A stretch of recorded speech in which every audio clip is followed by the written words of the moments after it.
അപ്പോൾ ഞാൻ എൻ്റെ ഒരു അറിവിൽ വെച്ചിട്ടുള്ള കുറച്ച് കാര്യങ്ങൾ പറയാൻ വേണ്ടിയിട്ടാണ് ഇന്ന് ശ്രമിക്കുക. അപ്പം അതിൽ തെറ്റ് ശരി എന്നുള്ളത് പൂർണ്ണമായിട്ടും ഞാൻ ഉൾക്കൊണ്ടുകൊണ്ടാണ് സംസാരിക്കുന്നത്. അപ്പം എനിക്ക് പറയാനുള്ളത്, കുഞ്ഞുങ്ങളെക്കുറിച്ച് ഞാൻ പറഞ്ഞപ്പം കുറേ ആളുകൾ അത് കണ്ടിട്ടുണ്ടായിരുന്നു. അപ്പോൾ ഇന്നത്തെ കാലത്ത് ഏറ്റവും വലിയൊരു പ്രശ്നം അതായതുകൊണ്ട് എനിക്കറിയാവുന്ന കുറച്ച് കാര്യങ്ങൾ കൂടി ആദ്യമേ പറയാമെന്ന് കരുതുകയാണ്. എനിക്ക് ഒത്തിരി വിശദീകരിച്ചൊന്നും ഞാൻ പറയുന്നില്ല, എങ്കിലും ഞാൻ പറയാണ്. ആദ്യം അതിൽ ഞാൻ കുറച്ച് കാര്യങ്ങൾ പറഞ്ഞിട്ടുണ്ട് ആ വീഡിയോയിൽ, എങ്കിലും ഞാൻ പറയാണ്, ഇതൊരു നിസ്സാര കാര്യമല്ല എന്നുള്ള ബോധ്യം നിങ്ങൾക്ക് രണ്ടുപേർക്കും വേണം. നിങ്ങളെ കുറ്റപ്പെടുത്താനായിട്ട് നിങ്ങളെ ചുറ്റും ഒരുപാട് പേര് കാണും. കുട്ടികളില്ല എന്ന കളിയാക്കൽ, അതിൻ്റെ ഒരു പുച്ഛം എന്നുള്ള രീതിയിൽ തന്നെ നിങ്ങളോട് പെരുമാറിയിട്ട് ഉണ്ടാവും പലരും. അതിലൊന്നും ഒരു മാറ്റമില്ല. കാരണം ഒന്നാമത്തെ കാര്യം, ഈ വക കാര്യങ്ങൾ ഏറ്റവും കൂടുതൽ ഏറ്റെടുക്കുന്നത് ഇത്തിരി പ്രായമുള്ളവരാണ് നമ്മുടെ വീട്ടിൽ, അല്ലേ? കാരണം അവരുടെയൊക്കെ ജീവിത കാലഘട്ടത്തിൽ ഭാര്യയ്ക്കും ഭർത്താവിനും എത്ര കുട്ടികളാവും?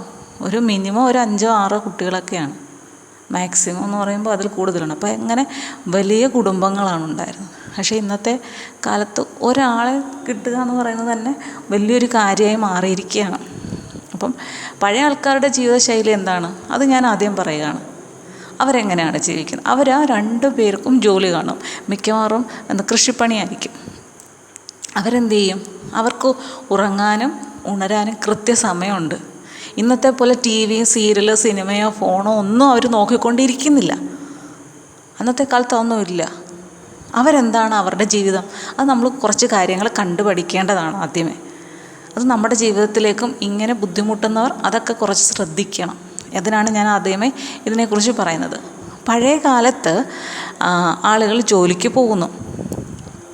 കൃഷിപ്പണിയായിരിക്കും കൂടുതൽ. പോയിട്ട് വന്നിട്ട് അവർ ഫ്രഷായിട്ടാണ് മിക്കവാറും ഫുഡ് ഉണ്ടാക്കുക. എന്നുവെച്ചാൽ അന്ന് അവർക്ക് കിട്ടുന്ന വരുമാനത്തിൽ നിന്ന് അവർ വൈകുന്നേരങ്ങളിൽ വന്ന് കഞ്ഞിയോ അതിന് എന്തെങ്കിലും ഒരു കറി, അതൊക്കെ ആയിരിക്കും. അപ്പം കുട്ടികൾക്കെല്ലാം കുറേശ്ശെ അധികമായി കഴിക്കുന്നില്ല, കഞ്ഞിയായിരിക്കും മിക്കവാറും, അല്ലേ? അത് ചൂടോടുകൂടി കഴിക്കുകയാണ് അവർ. എന്നിട്ട് 12 മണി വരെ അവർ ഇരിക്കുന്നില്ല. ചിലപ്പോൾ 8 മണിയോ 9 മണി ആ ഒരു സമയമാകുമ്പോഴേക്കും കുട്ടികളും ഉറങ്ങും, മുതിർന്നവരും ഉറങ്ങും, ഇല്ലേ? അത് അവരുടെ ഡെയിലി ഉള്ള കാര്യമാണ്. അതുവരെയുള്ള കാര്യങ്ങളെല്ലാം ചോദിച്ചും മനസ്സിലാക്കി, അവർക്ക് ഭാര്യയും ഭർത്താവും ഒന്നിച്ചാണ് ജോലി ചെയ്യുന്നത്. അതുകൊണ്ട് ഇവർക്ക് കൂടുതൽ അവരുടെ കാര്യങ്ങൾ അറിയാൻ പറ്റും, അല്ലേ? 2 പേരുടെയും കാര്യങ്ങൾ നന്നായിട്ട് അറിയാൻ പറ്റും. അതുകൊണ്ട് അവർക്ക് കൂടുതൽ കാര്യങ്ങൾ സംസാരിക്കാൻ കാണുകയില്ല. കാരണം 2 പേരും ഒരിടത്ത് തന്നെ ജോലി ചെയ്യുന്നവരായിരിക്കും. അപ്പം സംസാരിക്കാനുള്ളത് സംസാരിക്കും. കുട്ടികൾ എല്ലാവരും ഉറങ്ങും, സമയത്ത് കൃത്യമായി ഉറങ്ങും. ഫോണും നോക്കി കിടക്കുക, അനാവശ്യമായ ചിന്തകൾ ഇല്ല, അനാവശ്യമായ വീഡിയോസ് കാണൽ, അങ്ങനെ ഒന്നുമില്ല. ഒന്നിനും അഡിക്റ്റല്ല അവർ. അവരുടെ കുടുംബത്തിന് വേണ്ടിയിട്ട് മാത്രമാണ്. നാളത്തെ ജോലി അതാണ് അവരുടെ മുന്നിൽ. അവർ ഉറങ്ങുന്നു. പിറ്റേ ദിവസം അവർക്ക് എഴുന്നേൽക്കാനായിട്ടും സമയമുണ്ട്.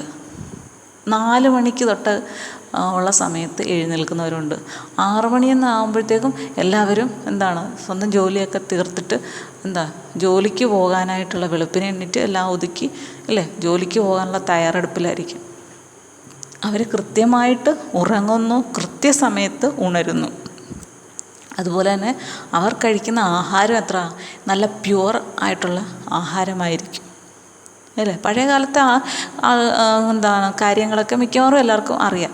എങ്കിലും ഞാൻ ഈ 2 കാര്യങ്ങളാണ് പ്രധാനമായിട്ടും പറയുന്നത്. കൃത്യസമയത്ത് ഉറങ്ങുന്നു, കൃത്യസമയത്ത് എഴുന്നേൽക്കുന്നു. ഒപ്പം അവർ ജോലിയിലൂടെ തങ്ങളുടെ വ്യായാമം ചെയ്യുന്നു. ഇപ്പം വീട്ടിൽ ജോലി ചെയ്യുന്നവർ, വീട്ടിലെ ജോലി എന്ന് പറഞ്ഞാൽ നിസ്സാരമല്ല. പക്ഷേ ഇന്നത്തെ കാലത്ത് അരി അരയ്ക്കാനോ അങ്ങനെയുള്ള കാര്യങ്ങൾക്കെല്ലാം യന്ത്രത്തിൻ്റെ സഹായമുണ്ട്. തുണി കഴുകാനും യന്ത്രം. മുറ്റം തൂക്കുക എന്നുള്ളത് ഇപ്പോൾ ഇൻ്റർലോക്കും മറ്റും ആയതുകൊണ്ട് ആ ഒരു വലിയ കാര്യം കുറവാണ്, അല്ലേ? തുണി കഴുകുന്നതിന് മെഷീൻ, വെള്ളം കോരുന്നില്ല, പൈപ്പ് തുറന്നാൽ മതി. അങ്ങനെ പിന്നെ ആകെ ശരീരം അനങ്ങി ജോലി എന്ന് വെച്ചാൽ വീട് വൃത്തിയാക്കൽ, തറ തുടയ്ക്കൽ, അങ്ങനെയുള്ള കുറച്ച് കാര്യങ്ങൾ. അത് നമ്മളെല്ലാ ദിവസവും ചെയ്യണമെന്നില്ല. പിന്നീടുള്ളത് പാത്രം കഴുകൽ, ഫുഡ് ഉണ്ടാക്കൽ, കുട്ടികളുണ്ടെങ്കിൽ കുട്ടികളെ നോക്കുക. അത് നിസ്സാരമാണെന്നല്ല, എങ്കിലും നമ്മൾ ചെയ്യുന്ന, അല്ലാതെ നമ്മുടെ ശരീരം മുഴുവനായിട്ടും അനങ്ങുന്ന രീതിയിലുള്ള ജോലികൾ നമ്മൾ ചെയ്യുന്നില്ല. അപ്പം നമുക്കെന്താണ്, അത് മാത്രമല്ല, നമ്മൾ കഴിക്കുന്ന ഫുഡ് ഹെവി ഫുഡാണ്.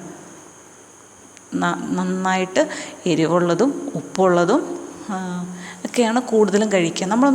നമ്മൾ വീട്ടിൽ ഉണ്ടാക്കുന്ന ഫുഡിൽ നിന്ന് വ്യത്യസ്തമായി നമ്മൾ വെളിയിൽ നിന്ന് ഫുഡ് മേടിച്ച് അതിൽ ഉപ്പിൻ്റെ അംശം നന്നായിട്ട് കൂടുതലായിരിക്കും. അപ്പം അങ്ങനെ അതുകൂടാതെ കളറിനും മറ്റും ഒക്കെ ഒരുപാട് വസ്തുക്കൾ ഇതിനകത്ത് ചേർക്കുന്നുണ്ട്. ഇതെല്ലാം നമ്മുടെ ശരീരത്തിന് കേടാണ്. അതിൻ്റെ കൂടെ എന്താണ്, നമ്മൾ ഉപയോഗിക്കുന്ന സാധനങ്ങൾ മിക്കവാറും എല്ലാവരും പാക്കറ്റിലാണ് മേടിക്കുന്നത്. പാക്കറ്റ് സാധനങ്ങൾ വാങ്ങിക്കുന്നവരാണ് കൂടുതലും. അപ്പോൾ അതിലൊക്കെ എന്താണ്, ചീത്തയാവാതിരിക്കും. ചിലതിന് എക്സ്പയറി ഡേറ്റ് 6 മാസം 3 മാസം, ചിലതിന് 1 വർഷം 2 വർഷം അങ്ങനെ കൂടുതലുണ്ട്. അപ്പോൾ എന്തുകൊണ്ടതങ്ങനെ ചീത്തയാവാതിരിക്കുന്നു? അപ്പോൾ അതിന് വേണ്ടിയിട്ട് അത് നമ്മൾ ആ പാക്കറ്റിൻ്റെ ബാക്കിൽ അതിൻ്റെ കണ്ടൻറ്റുകളെക്കുറിച്ച് ഡീറ്റെയിൽസായിട്ട് എഴുതിയിട്ടുണ്ട്. അതൊക്കെ വായിച്ച് നോക്കിയാൽ നമുക്ക് മനസ്സിലാവും ഇതിലെന്തൊക്കെയുണ്ട്. അതിലവർ എഴുതിയിട്ടുള്ളത് അല്ലാതെ എന്തൊക്കെ ചേർത്തിട്ടുണ്ടെന്ന് അവർക്ക് മാത്രമേ അറിയുള്ളൂ. കാരണം ഇതിനൊന്നും വലിയ അവർ സെർച്ച് ചെയ്യാനോ മറ്റും ഒന്നും എപ്പോഴും ചെന്ന് നോക്കുകയൊന്നുമില്ല. എല്ലായിടവും അത്യാവശ്യം തോന്നുന്ന രീതിയിലുള്ള കാര്യങ്ങൾ നടക്കുന്നുണ്ട്. അത് നമ്മൾ ഒളിഞ്ഞും തെളിഞ്ഞും അത് അറിയാവുന്നവരാണെല്ലാം. അപ്പം നമ്മളതൊക്കെ ഉള്ള ഫുഡ് വാങ്ങിക്കുന്നു. നമ്മുടെ ശരീരത്തിൽ ആവശ്യമില്ലാത്ത നമ്മൾ കഴിക്കുന്ന ചിക്കൻ ആയാൽ പോലും അതിലെന്താണ്, മൊത്തം ഹോർമോൺസാണ് അല്ലേ? അപ്പം അതെല്ലാം നമ്മുടെ ശരീരത്തിലേക്ക് കയറുകയാണ്. അപ്പോൾ അതിൻ്റെയൊക്കെ പ്രശ്നം നമ്മുടെ ശരീരത്തിനുണ്ട്. അപ്പം നിങ്ങൾക്ക് കുട്ടി ഇല്ല എന്നുള്ളത് വിഷമം അവിടെ നിൽക്കട്ടെ. ആദ്യം നിങ്ങൾ നിങ്ങളുടെ ശരീരത്തെക്കുറിച്ചും മനസ്സിനെക്കുറിച്ചും ചിന്തിക്കുക. ശരീരത്തിനും മനസ്സിനും ആവശ്യമായ റിഫ്രഷ്മെൻറ്റ് ചെയ്യുക. ശരീരത്തെയും മനസ്സിനെയും ആദ്യം റിഫ്രഷ് ആക്കുക എന്നുള്ളതാണ് നിങ്ങൾ ആദ്യത്തെ കടമ്പ. ആളുകൾ എന്ത് പറയുന്നു എന്നത് നിങ്ങളവിടെ നോക്കേ വേണ്ട. ഫസ്റ്റ് നിങ്ങൾ ആദ്യം, എൻ്റെ ഒരു പേഴ്സണലായിട്ടുള്ള, ഞാനൊരു ഡോക്ടേഴ്സ് പറയുന്നത് മറ്റു കാര്യങ്ങളൊന്നുമില്ല, എനിക്ക് എൻ്റെ വ്യക്തിപരമായിട്ടുള്ള അറിവ് വെച്ച് ഞാൻ പറയുകയാണ്. നിങ്ങൾ ആദ്യം ചെയ്യേണ്ടത് നിങ്ങളുടെ ശരീരത്തിന് വ്യായാമം കൊടുക്കുക എന്നുള്ളതാണ്. പറ്റുമെങ്കിൽ നിങ്ങൾക്ക് വേണമെങ്കിൽ ജിമ്മിലേക്ക് പോകാം, കഴിയുമെങ്കിൽ അതിനുള്ള സമയം നിങ്ങൾക്ക് കണ്ടെത്താൻ പറ്റുമെന്നുണ്ടെങ്കിൽ നിങ്ങൾക്ക് ജിമ്മിലേക്ക് പോകാം. ഇല്ലെങ്കിൽ 2 പേർക്ക് കൂടെ ഓടാനോ നടക്കാനോ ഒക്കെ പോകാൻ പറ്റുമെന്നുണ്ടെങ്കിൽ അതിന് പോകാം. ഇപ്പം കടൽ തീരത്ത് അതിലെ മണ്ണില്ലേ, അതുപോലെ പൂഴി മണ്ണിൽ കൂടി നിങ്ങൾക്ക് നടക്കാനോ ഓടാനോ പറ്റുന്നുണ്ടെങ്കിൽ അതാണ് ഏറ്റവും ബെസ്റ്റായിട്ട് എനിക്ക് തോന്നുന്ന ഒരു കാര്യം. പിന്നെ സ്കിപ്പിംഗ് അറിയാമല്ലോ, പണ്ട് സ്കൂളിലൊക്കെ ചെയ്യുന്നത്, അതൊരു നല്ല ഓപ്ഷനാണ്. ഞാനിതൊക്കെ പറയുന്നത് വേറൊന്നുകൂടെ, എൻ്റെ അനിയന് ജിമ്മ് ഉള്ളത് കൊണ്ട് ആണ് എനിക്കിങ്ങനെയുള്ള കുറച്ച് കാര്യങ്ങൾ അറിയാവുന്നത്. ഞങ്ങൾ സംസാരിക്കാറുള്ളത് കുറേ കാര്യങ്ങൾ. അപ്പോൾ അതിൽ നിന്നാണ് ഞാൻ പറയുന്നത്. എന്ന് പറഞ്ഞ് എല്ലാവരും ജിമ്മിൽ പോകണം എന്ന ഒരു രീതിയിൽ ഞാനൊരു പ്രൊമോഷനോ മറ്റുമല്ല നൽകുന്നത്. ഞാൻ അവനിൽ നിന്ന് ചോദിച്ചറിഞ്ഞ കുറേ കാര്യങ്ങളാണ്. അപ്പം അവൻ എന്നോട് പറഞ്ഞിട്ടുള്ള സ്കിപ്പിങ് നല്ലൊരു വ്യായാമമാണ് എന്ന് പറഞ്ഞു. അപ്പം ഇത് വേറൊരു കാര്യങ്ങളുണ്ട്. കഴിഞ്ഞ ദിവസം ഞാൻ പഴനി പോയ സമയത്ത് ഒരു കടയിൽ കയറി. അപ്പോൾ അവിടെ 2 പെൺകുട്ടികളാണ്. അപ്പോൾ അവർ തമ്മിൽ സംസാരിക്കുന്നത് എന്താണെന്ന് വെച്ചാൽ, അവർ തമ്മിൽ സംസാരിക്കുന്നു, എനിക്ക് വണ്ണം കൂടുതലായിട്ട് വരുന്നുണ്ട്. അവർ കൂടുതലും ഇരിക്കാം, ജോലി അങ്ങനെ ജോലി ഇല്ലല്ലോ, കടയിലുള്ള ഇതല്ലേ ഉള്ളൂ, ആരെങ്കിലും വരെ സാധനം എടുത്ത് കൊടുക്കുന്നു. അപ്പം പറയുന്നു ജിമ്മിലോ എന്തെങ്കിലും പോകണം എന്നിവർ സംസാരിക്കുന്നുണ്ട്. അപ്പം ഒരാളതിൽ പറഞ്ഞു സ്കിപ്പിങ് നല്ലതാണെന്ന് പറയുന്നുണ്ട് എന്ന് പറഞ്ഞു. അപ്പം ഞാനത് കേട്ടപ്പോൾ ഞാൻ പറഞ്ഞു ശരിയാണ്, സ്കിപ്പിംഗ് നമ്മുടെ ബോഡിക്ക് ഫുള്ള് സപ്പോർട്ട് ചെയ്യുന്ന ഒരു വ്യായാമമാണ് എന്ന് എനിക്കറിയാവുന്ന തമിഴിൽ അവരോട് പറഞ്ഞു. അവർ ഹാപ്പി. അപ്പോൾ അതുകൊണ്ടാണ് ഞാൻ പറയുന്നത്. പിന്നെ ഇതൊന്നും പറ്റില്ല, നമുക്ക് ജിമ്മിൽ പോകാനുള്ള സാമ്പത്തികമോ അല്ലെങ്കിൽ സമയമോ ഇല്ല എന്നുള്ളവർക്ക് വീട്ടിലിരുന്ന് ചെയ്യാൻ പറ്റുന്ന, പിന്നെ ഓൺലൈനായിട്ട് നമുക്ക് ജിമ്മിലെ കാര്യങ്ങൾ ചെയ്തു തരാനുള്ള ഓപ്ഷനൊക്കെ ഉണ്ട്. നമുക്ക് ഓൺലൈനായിട്ട് ഒരു കാര്യങ്ങൾ എന്തൊക്കെയാണെന്ന് പറഞ്ഞു തരും, അങ്ങനെയുണ്ട്. പിന്നെ അതൊന്നും നമുക്ക് പറ്റില്ല, നമുക്ക് നമ്മുടെ സാമ്പത്തികവും മറ്റു കാര്യങ്ങളും നമുക്കത് പറ്റില്ല എങ്കിൽ നിങ്ങൾക്ക് വീട്ടിൽ ചെയ്യാവുന്ന ഒരുപാട് വ്യായാമങ്ങളുണ്ട്. അത് നമുക്ക് കണ്ടെത്താവുന്നതേ ഉള്ളൂ. എനിക്കിപ്പോൾ അതൊന്നും ഡീറ്റെയിലായിട്ട് പറഞ്ഞു തരാൻ ഉള്ള സാഹചര്യമല്ല. അതുകൊണ്ട് അത് നിങ്ങൾ തന്നെ ആരോടെങ്കിലും ചോദിച്ച് മനസ്സിലാക്കുക. അഥവാ എന്നോട് തന്നെ ചോദിക്കണം എന്നുണ്ടെങ്കിൽ ചോദിച്ചാൽ എനിക്കറിയാവുന്ന രീതിയിൽ എനിക്ക് പറഞ്ഞു തരാനേ പറ്റുള്ളൂ. കാരണം ചില കാര്യങ്ങൾ നമ്മളത് വർക്കൗട്ട് എങ്ങനെയാണെന്നുള്ളത് കാണിച്ചു തന്നാലേ നിങ്ങൾക്ക് അതുപോലെ ചെയ്യാൻ പറ്റുകയുള്ളൂ.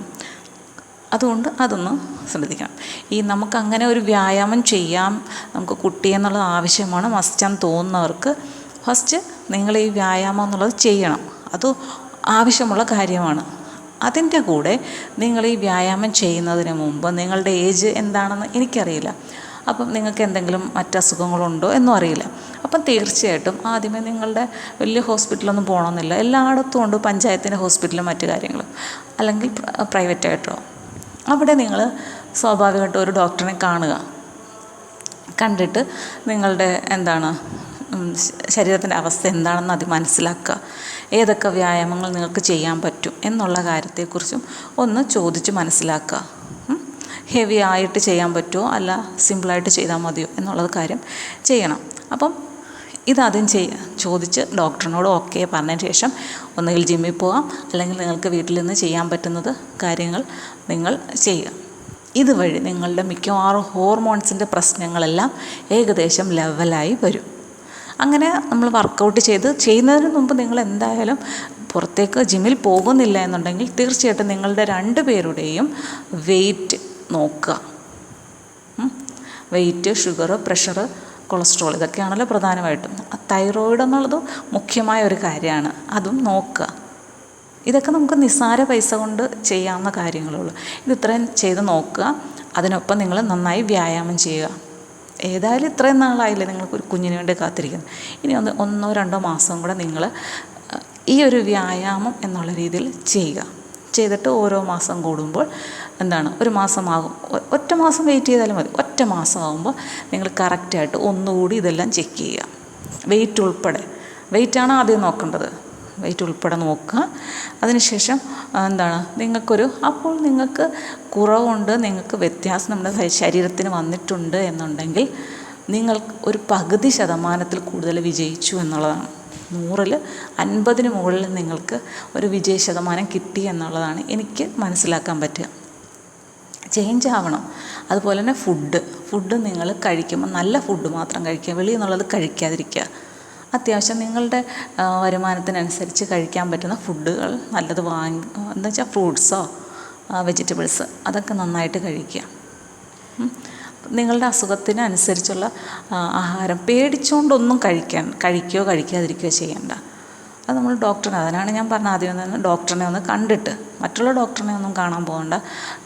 ഈ കുഞ്ഞിൻ്റെ കാര്യവുമായി ബന്ധപ്പെട്ട ഡോക്ടറിനെ കാണാൻ പോകണമെന്നില്ല. അല്ലാതെ നമ്മൾ സാധാരണ ഒരു ഡോക്ടറിനെ കണ്ടാൽ മതി. എന്നിട്ട് അങ്ങനെ ചെയ്യുക. ചെയ്തിട്ട് നിങ്ങളുടെ ശരീരം ഫ്രഷ് ആകുമ്പോൾ നിങ്ങളുടെ മനസ്സിനെ അത് നന്നായിട്ട് ഹെൽപ്പ് ചെയ്യും. അതായത് നിങ്ങളതുവരെ ചെയ്യാൻ നിങ്ങൾക്ക് ബുദ്ധിമുട്ടുള്ള കാര്യങ്ങളൊക്കെ നിങ്ങൾക്ക് ചെയ്യാൻ തോന്നും.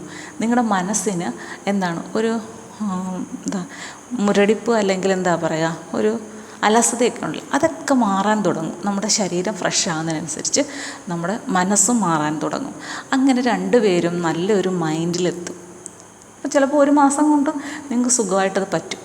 അതിന് ശേഷം മാത്രം നിങ്ങൾ കുഞ്ഞിന് വേണ്ടിയിട്ടായി ഒരു ഡോക്ടറിനെ കാണാനുള്ള തയ്യാറെടുപ്പിനെക്കുറിച്ച് ചിന്തിക്കുക. അത് നിങ്ങൾ നന്നായി ആലോചിക്കുക. എവിടെയാണ് ബെസ്റ്റ്, നമ്മുടെ കയ്യിലുള്ള എമൗണ്ട് കൊണ്ട് നമുക്കത് നേടാൻ പറ്റണം. അപ്പം ആ എമൗണ്ട് നിങ്ങളുടെ കയ്യിലില്ല എന്നുണ്ടെങ്കിൽ നിങ്ങൾക്ക് ഈ വർക്കൗട്ട് കണ്ടിന്യൂ ചെയ്യാം. അപ്പം നമ്മുടെ കയ്യിലൊരു ബാലൻസായി എന്ന് തോന്നണം വരെ നിങ്ങൾക്ക് 2 പേർക്കും അത് ചെയ്യാം. അത് ചെയ്തിട്ട് പിന്നീട് ഹോസ്പിറ്റലിലേക്ക് പോകാം. അപ്പം നിങ്ങൾ പിന്നെ ഫുള്ള് ചെക്കപ്പും അവരെങ്ങനെയാണ് പറയുന്നത് അതൊക്കെ ചെയ്യുക. അത് ആദ്യത്തെ സ്റ്റെപ്പ് നിങ്ങളുടെ ശരീരവും മനസ്സും ഫ്രഷ് ആക്കുക എന്നുള്ളതാണ്. ഇത് ഞാൻ വെറുതെ പറയുന്നതല്ല, എൻ്റെ അറിവിൻ്റെ അങ്ങേയറ്റം വരെ ചിന്തിച്ചും ചോദിച്ചും മനസ്സിലാക്കിയ ശേഷമാണ് ഞാൻ പറയുന്നത്. വെറുതെ ഓരോരുത്തരും നമ്മൾ നമ്മുടെ ഏജിനനുസരിച്ചല്ലാതെ ഹെവി വെയിറ്റും ഈ കൊളസ്ട്രോൾ, ഷുഗറും അങ്ങനെയുള്ള 100 കൂട്ടം അസുഖങ്ങളും പേടിയും ഒക്കെ ആയിട്ട് മനസ്സും ശരീരവും തളർന്നുകൊണ്ട് ഒരു ഹോസ്പിറ്റലിലേക്ക് പോയി കഴിഞ്ഞിട്ട് നിങ്ങളൊരു ചികിത്സ എടുക്കുകയാണ്. ഇപ്പം ഡോക്ടർ നിങ്ങൾക്ക് IVF ചെയ്യാൻ പറയുന്നു. ലക്ഷങ്ങൾ ചിലവാകുന്ന ട്രീറ്റ്മെൻറ്റാണ്. അപ്പം അത്രയും പൈസ മുടക്കിയിട്ട് നിങ്ങൾക്കതിന് പ്രയോജനം കിട്ടിയില്ല എന്ന് വിചാരിക്കുക. അപ്പം നിങ്ങൾക്കുണ്ടാകുന്നത് സമയം നഷ്ടം അല്ലേ? ജോലിയിൽ ഒരു നഷ്ടമുണ്ടാകും. പിന്നെ പണമെന്ന് പറയുന്നത് എല്ലാവർക്കും ഒരേപോലെ നമുക്ക് കയ്യിലെടുക്കാം കാണണമെന്നില്ല. നിങ്ങളെന്തെങ്കിലും പണയം വെച്ചിട്ടോ വിറ്റിട്ടോ ഒക്കെ ആയിരിക്കും പോകുന്നത്. അപ്പോൾ അതിന് ചിലപ്പോൾ നമുക്ക് കിട്ടുന്ന പ്രയോജനം കുറവായിരിക്കും. അതുകൊണ്ടാണ് ഞാൻ പറയുന്നത്, നിങ്ങൾ ഇത്രയും നാളും വെയിറ്റ് ചെയ്തില്ലേ, അപ്പോൾ നിങ്ങളുടെ ശരീരവും മനസ്സും ഒന്ന് റിഫ്രഷായിട്ട് പോകുന്നത് തന്നെയാണ് നല്ലത്.